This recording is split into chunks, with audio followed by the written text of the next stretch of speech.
Bonjour, bonsoir, Balandignon, soit des shows Denar TV. Merci Nabao Balandi des shows Denar TV. Sokotalingamba Alboso, n'hésitez pas à s'abonner sur notre chaîne des shows Denar TV au la réalité. Tu es tous là ensemble. Nazana vidéo moro batindelinga bandeko baleli balubi des shows mais ka kolobe la vidéo wana mais tant on atali vidéo et pesinga mawa. Pas sina mutema. Vidéo autozolo belango par rapport à l'éducation des enfants, surtout en Europe. L'éducation des enfants en Europe et comportement des parents. Nakolinga olandanga vraiment na bokebi. Nakolaksa yo morceau ya vidéo.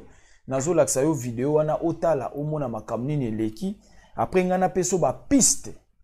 Oyo ki koza nango na mayele ya koyeba ndeni yo ki kopesa commentaire na yo na kati ya émission tozo sala. Torosala émission moko en direct la semaine prochaine. Torosala l'émission en direct pour tous ba réflexion na bino. Torosala ligne ouverte au bengi par téléphone toyo kayo et kozala bien pour permettre biso to solo là. Mais sans plus tarder, avant to bandana kolingana remercier vraiment bandeko o bandimi ko soutenir chaîne na biso ya des shows Denar TV. Pourquoi pas yo pesoko dimi kozala membre officiel ya des shows Denar TV. Tokozanga te ko pesa yo bambote tope ba dédicace na yo tope libanga na yo kaka nde to kendaka dango. Na lekina ko remercier rapidement Makila Mayesu, merci beaucoup. Elena Gracia News TV, merci beaucoup. Serge Luzito, merci beaucoup. Chimi Makenishi, merci beaucoup. Et ça la bino bien côté Bozwami. Merci na ba soutien na bino na katia des shows Denar TV. Sans oublier Malidi la Brazzavilloise. Merci Malidi la Brazzavilloise depuis Corbeil-Essonnes, France. Et ça la yo bien merci pour na ba propos na yo qui a soutenir chaîne Nabiso vraiment et ça très important. Merci beaucoup Malidi la Brazzavilloise depuis Corbeil-Essonnes na France. Tokoti na sujet Nabiso. Papa maman na kolinga vraiment olandanga très bien. Émission lelo torosala ngo vraiment na kosenga réflexion ezala makasi na ba parents. O nyonso aza parents jeune nyonso o ya raisonnaka bien. To leka ko raisonner ensemble. Problème ezanini. Désordre moko ezo sala na foyer moko quelconque. Na foyer tomoni mwana afingi papa na ye imbécile. Mwana afingi papa imbécile. Papa réagir abeti mwana. Abeti mwana toyebite ndenge ezalaka parent abeti mwana. Abeti na façon nini toyebi penza pas trop mokoyo kango na kati ya video. Mwana bimi makila na zolo. Mais côté makila mwana ezana mwana na olaksa yo te na meki ko empêcher ngo parce que ça vraiment bien te to laksa yo mwana et puis ndenge mwana zoki esala ki bien te. Na kati wana tokolobela mama bokilo azopesa intoxication na kati ya libala mwana na ye esali mawapasi na soni pe tokolobela biso ba papa na bino ba mama. Bon, tolanda vidéo rapidement pour toke na ba développement pe na sima yo opesa biso réflexion. Qui a raison, qui a tort? Na kolinga mutu nyonso akopesa ba réflexion na ye awa.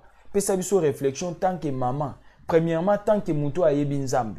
Tant qu'un parent qui connaît son Dieu. Et des pesabiso raisonnement na yo tant que un parent qui réfléchit bien. Les athées papa ya liboma to maman liboma non. Tout ça a besoin ba responsable. Tout ça a besoin ba bazo raisonner bien ba pesabiso conseil. Yango tu tout ça la émission o na bino ensemble. To landa vidéo et bon to zonga na détail. Landa. Hein? Bafina kayote dis-moi la vérité. Bafina kayote vraiment aux gens vraiment sérieux bafina kayote Alfred. Non Alfred, imbécile l'axinine. Tala makila Alfred, ta yomoko. Oza mubali te Seigneur Jésus, hein? Moi je suis recherché quoi dans ma vie, hein? Yo lo baki libulu e okota na kacha libulu yo, hein? Yo kota na kacha libulu. On compte na kacha libulu ici Alfred. Ndako filmer makila. On a panza pa. Pona lobi na obongo imbécile kaka. Yo ma finga côté. Ma finga côté Alfred. Vous voulez me casser l'épaule alors j'étais fâchée, je lui ai dit c'est moi imbécile. Omoni, ba mankima mama ezanga tina oza tata te nauti koloba no akala mingi te nauti koloba na yo nauti koloba akala mingi te oki kozala te na eloko wana ki papa te soki bato bavandi kaka mulimo mabe osala eloko ebebi na ndaku eza motema na yo Alfred motema na yo eza bien te motema na yo eza bien te ça veut dire quoi? Regarde, ça veut dire quoi? Moutoki oza tranquillité.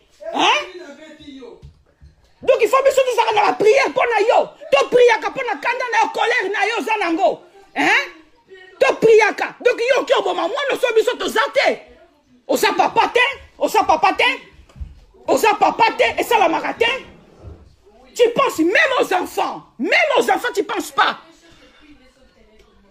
Ah, je sais plus la télécommande les gens n'importe cité, télécommande les gens n'importe cité, télévision que même qu'on boit kango. Voilà donc Olandi vidéo yomoko moni ndenge makambo eleki na kati ya libota wana mais chose grave. Na kolinga to bandana ko palper liboso mama Bokilo. To bandi na mama Bokilo pe to kosuka na mwana mama Bokilo to bandi na Bokilo.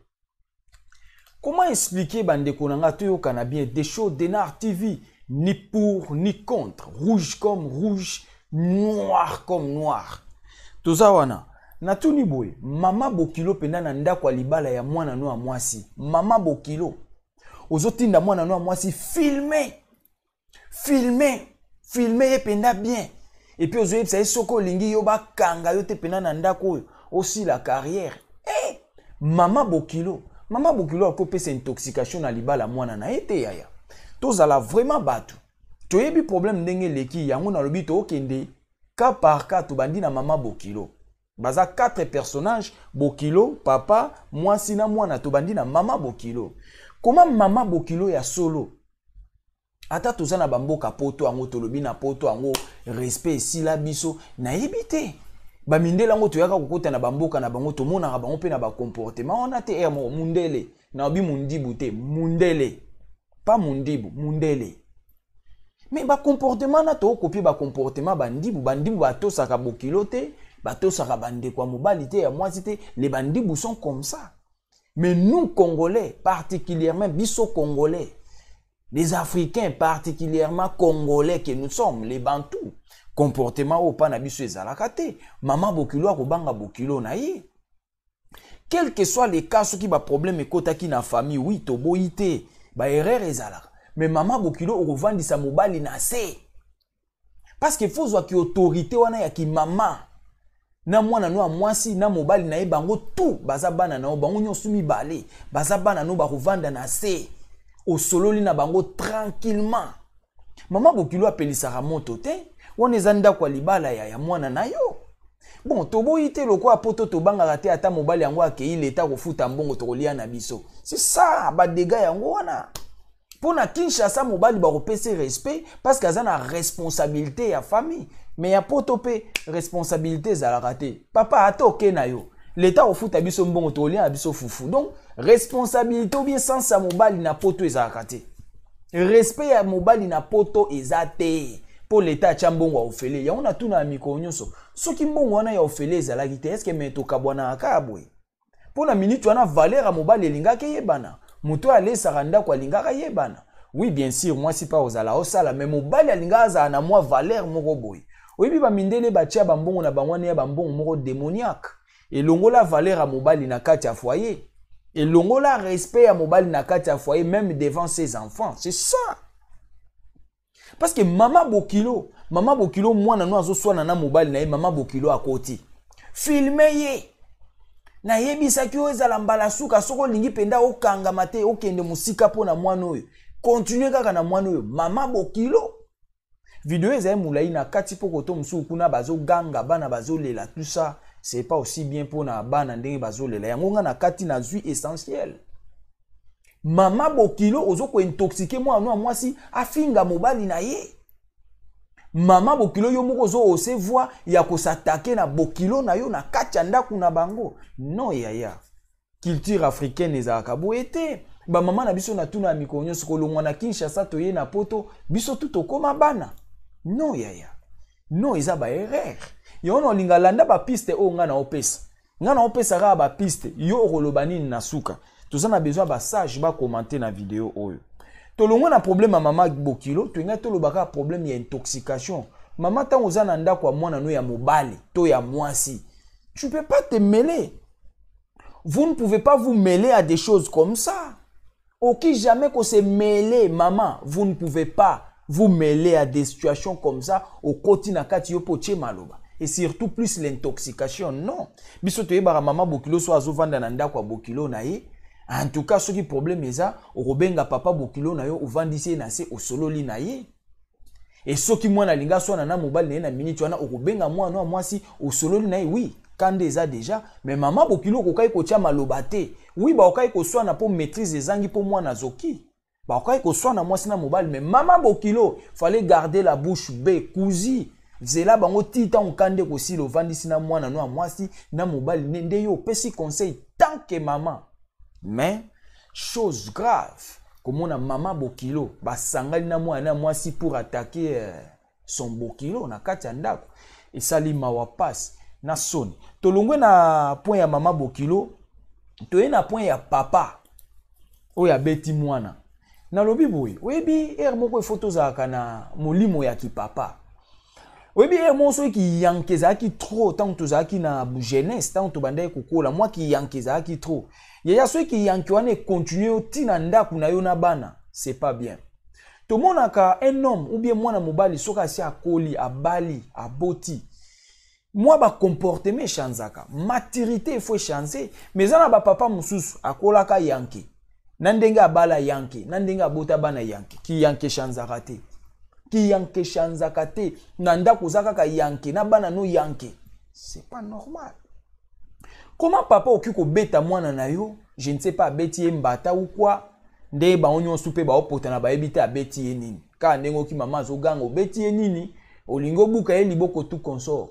Oui, ko beta mwana ndenga beti mwana asali mabe, là moi je condamne aussi asali mabe, tant qu'il a beti mwana abimisi makila. Et puis mwana ana soko tali race na ye, toke nango clair, des choses de Nar TV.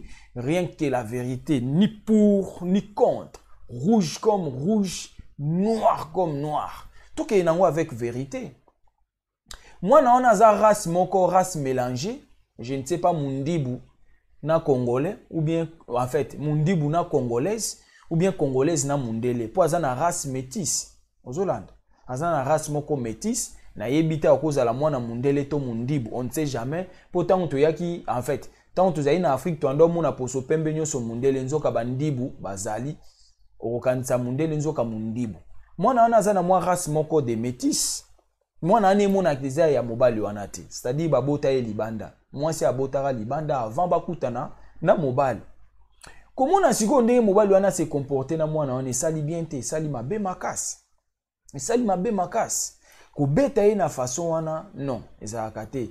Vrai parent, soko lingo beta mwana to lingo punir pe mwana na manière moko a bien et surtout que yo muto bota yete. Nyonso ko sala ba omona mabe po yo muto bota yete. Ça il faut tenir compte.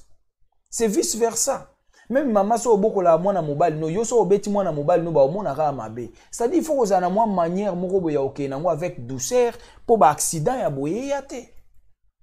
Parce qu'un vrai parent, un vrai papa ok do beta mwana ndengwana non.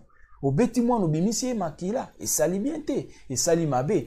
Or ndenga beti ya bimisi makila na ba loi o ya bango ya ba mindele toya effraction eza na 4 même pas seulement pas ba mindele mais et fait ya ko beta cause et blessure eza déjà effraction. C'est une infraction. Donc papa a déjà une infraction moko na ba code pénal ndenge ezala sur code pénal papa ko une infraction ya ko beta mwana abimisi makila. Coup volontaire et blessure problème eza na 4. Tout ça wana. Problème est dans c'est-à-dire d'un côté tant aux obeta mwana faut que barape ba mobo mais ce qui tozongi na culture africaine papa maman simbanga na bokebi koto on des important oyebi tozo sa ba émission ebele yaya to boko là-bas na biso tant que les africains to pesa bango culture africaine oui on est quelque part en Europe États-Unis partout où nous sommes mais pesa bana na yo éducation oyo zo na ndako ba parents. C'est important. Il y a une éducation mindele ou eza bien te. Mindele babanga ba parents na bango te. Total ba documentaire ebele mwana mindele azo beta maman na ye.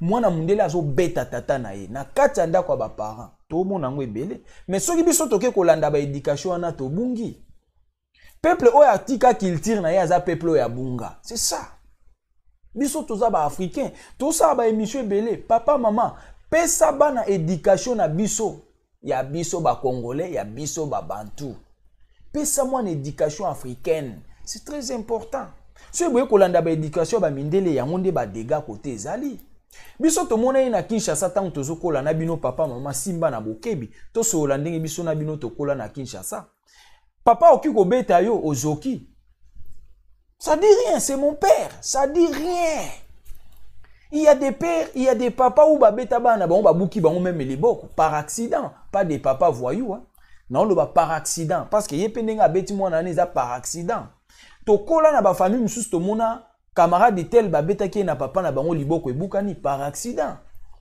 c'est normal c'est son père il faut apinir mwana nae azoluka tia mwana nae au droit chemin pour lobi à venir nae zala bien je suis sûr que ça d'accord nanga maman papa ndengo zotalanga oyebi tango tozokola na Congo oyebi ba parents na biso bazobeta biso surtout ba bandeko na biso abasi to beta bango ya blague te po to bandeko luka venir na bango ya lobi ezala bien bandeko abasi surtout bino bo beta matro na ba famille na Congo na Kinshasa bazo beto basangeli o famille momba ba beti yo ozoki ba katio na bilamba ba katio na suki mais lelo à venir non lelo eza bien o vandobi ah ceux qui ba boko la nga bien te na famille nanga mais na beba po mutu na ndai ko landa nga be sa vie nanga tu es d'accord avec moi soki baya nanga mibali bazala ka méchante nanga mais na bebaka soki papa na biso azaki méchante mais na bebaka soki maman na biso azaki méchante te mais lenga na bebaka toze beli moi premièrement je donne merci à mon père papa nanga betanga te makenda nanga na droit chemin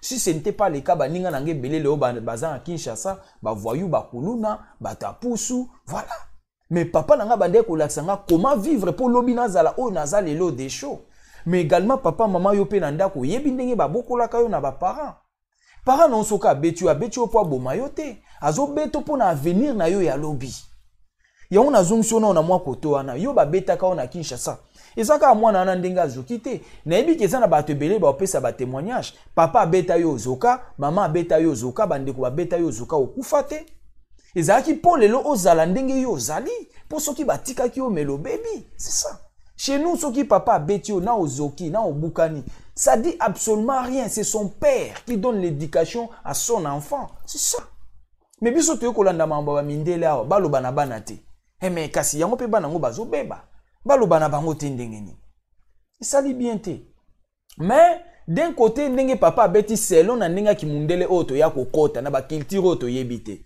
bon papa asali mabe ndenge azokisi mwana yango na pesu exemple biso ba beta biso na ba Congo bazokisa biso na ba parents na biso to fundaka ba parents na biso wapi po bakanga bango yo fundaka mama na yo wapi ndenge azokisaka yo po bakanga mama ofundaka papa no wapi po bakanga papa na yo c'est ça ça dit tango esala mandenge wana mututu ayebi ke te mwana wana akobeba yango papa na ye azosala ye bongo po abeba te c'est ça mais toyo kokota na ba culture ya biso te éducation esa nini ebebi mais bref papa ndenge abeti mwana azokisi ça moi je condamne aussi par rapport ya ba vie to ya kokota mais d'un côté eza nonka na cadre éducation mais esala kazuwa surtout ke ye mutaboti ete ba mona ka ki asali ye bongo po ye mutaboti ete oyebi kaka mwana bayana ye na libala toujours des problèmes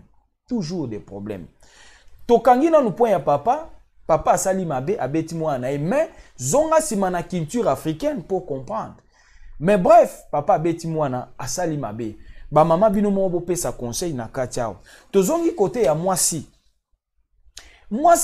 komona mwasi ndinga azofinga mobali na ye non ezosala bien te mama kofinga mobali na ba terme nyonso ba langage nyonso mwasi abimisi esali propreté et surtout ke bosangani na mama bofinga mobali non esali propreté yaya oyebi mwana wana deja ndenge azawana akomi obstacle na kati ya bolingo na bango mwana wana tie deja obstacle entre mwasi na mobali et surtout ke aza mwana uti libanda aza mwana mobali wana te yaya mwasi akomi na deux choix ça c'est la vérité mwasi akomi na deux choix soit il faut yena mobali bakabwana pour à sauvegarder mwana oya zokotela ya mwasi ou soit mwana wana il faut zongise pas papa na ye pour ya garder libala deux cas ça c'est vrai yaya Parce que moi, nandenga komi wana, moi na azokola. Azokola déjà na haine contre papa na ye. Azokola na haine. Aza déjà mukolo. Aza déjà moi na okoza na ba... Akoza déjà na ba 11 à 12 ans. Hein? 11 à 12 ans. Zana mayele. Nyonso esala maona yebi. C'est-à-dire, azokola déjà na haine. Azokola na esprit à vengeance contre son père à la maison. Bobenga ba banane. Papa mobokoli na ye. Toke na onde ngwana rapoto perdre minute. Azokola na haine na papa mobokoli na ye. Pourquoi azo yeba déjà makamnyo so esalama. Ndenga beti azokisi ye. Haine bana poto babomaka. Aoki ko lamba pe acheli papa wana poison sur place na ndako tata wana akufi. Ndimelanga. Ba oya poto to obota o babomaka ba chien méchante akuboma yo. Déjà ndenga zana oya mwasi azokola na haine. Aoki ko boma tata wana na ndako. C'est probablement possible. Également, papa pendenga zana déjà zokola na haine na mwana en fait papa kutasi akoli. Papa pe azo vivre na haine na mwana mwasi na ye pourquoi a sentir déjà mwana nande azo luka boma bolingo na ye na mwasi. Azo luka boma bolingo ya ye na mwasi na ye. Papa pe aza déjà na haine pour na mwana wana. Au moni côté danger koti, c'est-à-dire na kati wana embuscade de koti partout, papa aza na haine na mwana wana. Mwana aza na haine na papa. Mama koti équation ya kopona mobali to mwasi. Maman ndeko papa yo pesa biso ka commentaire sur clavier. Siko na minute ekomi entre mobali na mwasi okopona nani? Toza wana. E na kati ifo yeba ke mama na biso ndenge ba oso na mobali ne baza déjà na bana. Na longoli bana ona na ba video. Bana baza déjà mi balé à part o bazokisi. Bana mi balé o ba apparaître na vidéo. Siko soko bomi libala. Boboti na ye déjà bana mi balé. Na moko wana uti na ye libanda za mundele, je ne sais pas mundibu. Misato bomi libala. Est-ce que maman okendo vanda ye moko sanki abala? Ou bien oke bala supo ke baksa susu bana. Désordre sur désordre. Au moni conséquence à ba divorce. Toza wana yo landa kaka di solo opesa biso ba réflexion na suka. Yango lo ni twenga toloba. Côté ya mwasi il faut pas ko intoxiquer mwana na yo ndengo wana. Tant que mama ye mo azo ko intoxiquer mwana. Azo finga mobali na ye na miso mwana wana o bazokisi. Mwana wana kotika la kobanga jamais papa wana. Akobanga kaya tamu kolo moko te. Po mama ye moko azo finga mobali na ye na miso mwana. Mwana azo yoka. Mwana azo zwa. Oyebi biso tozwa mutu makasi soki mama ye moko azo bokola bino mabe. Nde tokoma mutu makasi. Mais soki mama na bino aza strict, boza mutu makasi te. Je suis sûr que vous êtes d'accord nanga. Papa biso tout okola na ba famille, maman biso tout okola na ba famille. Façon maman nazo finga mobali na ye po azokisi mwana. Mwana na pe azoyoka. Mwana na kotika la akobanga mobali wana te. Jamais akobanga ka papa na ye te. Akobanga ka papa mobokoli te, akokoma kaka na esprit ya kofinga ye. C'est-à-dire ba gaffe eza ebele na l'action tous les gaffes to kendo suka. Yonde luka oyebisa biso nini oki kopesa comme conseil soki eza na cadre na yo, soki eza na camp na yo, soki eza famille na yo nde komi na niveau oyo okosala nini? Soki yondo oza liboso ya situation oyo okosala nini? Yo pesa biso réflexion. Et sali mawapasi na soni komona mwasi azo finga mobali na ye liboso ya mwana. Mwana wana akobanga mobali wana te. C'est-à-dire rando ekoti na famille. Bango tout rando. Kobanda mama bokilo mwana ya mwasi mobali na mwana rando. Donc danger déjà eza na kati. Pourquoi ndenge balobi comme peut toki koza tobimi yo ko bomaka mwana ona sima. Point d'interrogation. Point d'interrogation. Également mwana okola na haine, akola lamba pe achele poison. Point d'interrogation. To chite toke suke la pa ya mwana po to sugisa awa. Soko landi na vidéo wana. Mwana fingi papa na ye alobi j'étais juste en colère et je l'ai dit abinini, j'étais en colère, je l'ai juste dit imbécile. C'est ça, Elo Kalobi na kati ya vidéo. Hein. J'étais en colère, je l'ai dit juste imbécile. Eh, moi nda ko se justifier. Abi nazalaki na kanda na lobi na ekaka imbécile. Pona nini papa ndai ko luka télécommande ye mona na te. Moi et compréhension papa na mwana. Mwana zongiseli papa na ye imbécile. Yaya. Mwana benga papa na ye imbécile. To sukela aw. Landa siko bloko na oloba. Mwana oya koki kobenga papa na ye imbécile. Est-ce que aza vraiment mwana ya bien? Aza na éducation, ça c'est un. yaya na répété ya koloba bo laksa ba na bino éducation oyo biso tokola nango ata toza na mboka ba mindele éducation na biso eza très importante ba bokola biso bien nous les Africains surtout que les Congolais nous sommes ba bokola biso bien moi na lobi je l'ai dit juste imbécile oui bien imbécile ngolo banine allez voir sur Google kendo ta na Google ou bien kendo ta na dictionnaire imbécile les ali un idiot.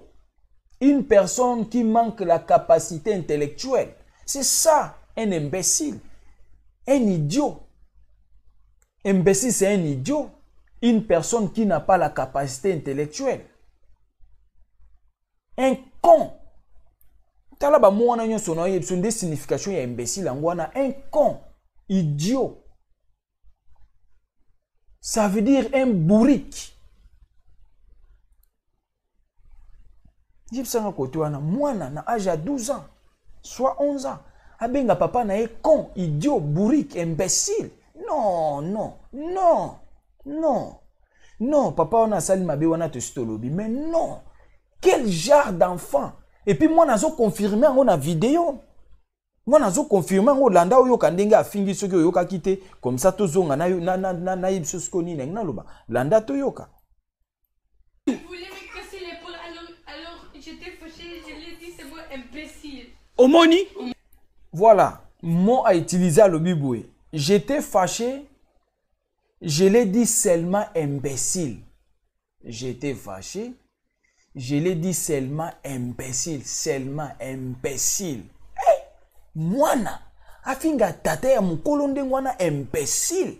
Imbécile, un idiot, un con. Une personne qui manque la capacité intellectuelle. Mwana. Te yaya. Te. Wana tous allons quand même ensemble. Tous allons ensemble. Tout raisonnez bien. Si vous avez mwana azo finga mobile no boenanda. Oui, yom toboti. Mais est-ce que maman okai ko réagir na façon na non non non non non. Et puis maman azo kumisa bien imbécile la pamba fingio, imbécile la pamba. Yo ba finga côté. Non. C'est une erreur. Non non non non non non. Papa sala ki mabe, il fallait qu'on se maîtriser. Soki boke ganga na ata na chambre d'accord, bo ganga ni na chambre.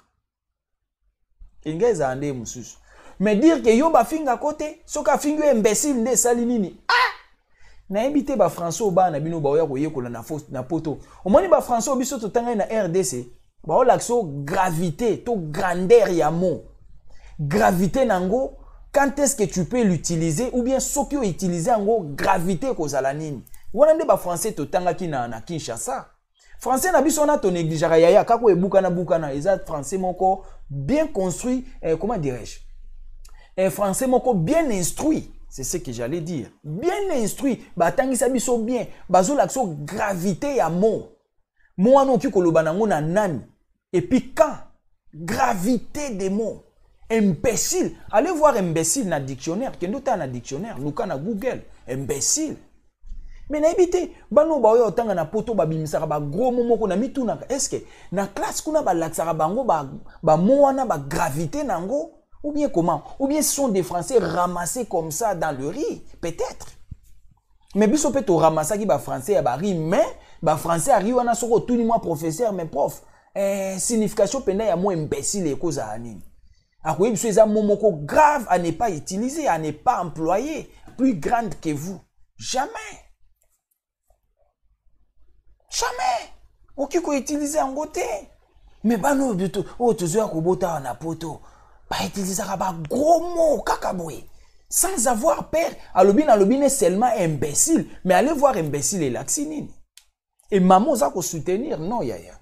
Tozala d'accord ne lo na lo ba kondima biloko yote. Moi naza na faute. Toboyi te gafe salami accident et salami ndenge azoki. Mais na l'action ba piste nyonso quels que soient les accidents, na la kisio ba piste. Injurier imbécile à son père. Non yaya, tous ala quand même ba réaliste. Wana mwana ndenge nini. Wana ya ba langage ba voyou nde ba ko bimisa na banzela, mais mwana azokola na ndako ya papa na maman et puis na âge ndenge wana, na âge 11 ans, 12 ans. Abenga papa na imbécile. Yo maman na yo za ko encourager. Et na ndimite soka za ki mwana oye moko abota ki akwa benga papa na imbécile. Ah oui, d'un côté aussi au moni ba dégâts ya ba bobenga on ya ba divorce yango ba dégâts ba divorce yango moi nazo benga papa imbécile na ndimite papa ya boti ko telema bobengi imbécile Il y a des papas aux yeux, moi, na bois qui likolo bo kiti na se gi. C'est ça. Bo yesoka bois qui likolo kiti na se gi. Ba ko benga ndoki kande ba ko benga. Non yaya. Ça li bien tengata on a landi vidéo o ba ga faisa partout na vidéo. Moi na bengi papa imbécile. Non non non non. Non. Et puis maman okumiso bitin, bo so abengi imbécile a pambe sani. Tata ni nanda ko bengi imbécile. Bonga des choses so na nanda ko na obenga nani cochonte. C'est ça. Bongo yo pe soko ye nanda kwa ndengwano kuta ina mwana ndengwana bengo nani. Cochon également. Pour papa na imo nanda kwa bengi imbécile. Bongo yo bengo cochon. Ngape a benga nga cochon. Bongo mwana ndengwana éducation on eza bien. Ça bien té. Tout qui soutenir les mal. O eza mabe to benga ngo mabe. Des choses d'Enar TV. Rouge comme rouge, noir comme noir. C'est ça. Mabe eza mabe. Comment moi na benga papa na imbécile. Et ça li mawapasi na son na banzi na pesi o ba détail nini yo okyo loba na lakisi o ba erreur mutu na kati. Soki yo za liboso situation boye, pesa biso réflexion o décider ndeni. O sa ndeni. Elo ni okosa na kati. Pesa réflexion sur commentaire, pesa biso ba commentaire na yo ekosala bien. Na mona na nte biso tango tozotanga na répéter akoloba. To banda ko yeba ba mot, to yebi grandeur na gravité des mots. Dire un imbécile, tu ne peux pas dire un imbécile à une personne grande que vous, non. À un supérieur, jamais dire imbécile à un supérieur. Jamais dire imbécile à son père, non. C'est tout ce que moi je sais. Oh, batangisi biso. Na ba français kagwa mikeo tolobaka ya RDC. C'est ba français moko vraiment oh batangisa biso bien anzela classe. Yango moni bagaf ezala raté. Na tuni oyo na Kinshasa na Congo bengaka tata no imbécile à moins que la voyou fumeur du chanf. Mais moi na to bando bokolo na âge wana ya 12 ans pa na bino bengaka papa no imbécile. O bengaka maman no imbécile. Na yebisio ndengwana pour comprendre nini yo kiko raisonner pour pesa biso commentaire. Soko bengaka papa no imbécile. Comme la biso osala pe bien tebi ke yo banda ko benga tata na bino imbécile et osala bien tebi ke ate ye akolaka pa na bango bengaka papa na imbécile maman na imbécile mais nous les autres non tindenge na bimina ndenge na komi na ajo. Je n'ai jamais répondu à mon père. Je n'ai jamais donné une réponse à mon père. Jamais. Quand il me reprochait de mes erreurs, jamais répondu. Jamais donné une réponse. Je n'ai jamais injurié à mon père. Mais comment tu peux autoriser à ta fille d'injurier son père? Naibité. To kesani to uti na ba famille différente. Ngana pesi oka ba piste nini yo kyolo banakat. Et sali mawapasi na sonia ya. Toza na poto men ba na biso tango bayaka na ndako éducation ezaka na maboko na biso. O edikaka bana na yo ndenge nini.